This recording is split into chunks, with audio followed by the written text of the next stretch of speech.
这夜밤妈妈洗的够不我的够贵，叔叔买都够稳了的，这个乱了没准爸妈妈洗不清，但脑松这白天吧的。ကိုလေးစိတ်ရကြလို့ခဏလောက်မျက်နှာပြဲမသွားနဲ့အပေးရလူချစ်လေးရဲ့စိတ်ညစ်ရမယ့်ကားလေးခုနောက်မပြောရှာဘူးဒါနောက်ဆုံးချစ်တဲ့တင်ပါတယ်သူရဲ့ချစ်လို့ဘယ်သူမှမချစ်ဘူးကွယ်ကိုယ်သိကန်ကောင်းတဲ့လောကီလူသားအားလုံးတဲ့နောက်ဆုံးချစ်ကိုခုကားခဲ့ပဲဆုံးတဲ့လိုက်ဘာဖြစ်ချစ်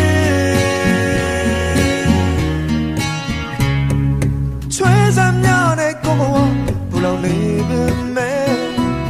ထွက်လို့မသွားတဲ့ချစ်သူရဲ့ရှားတဲ့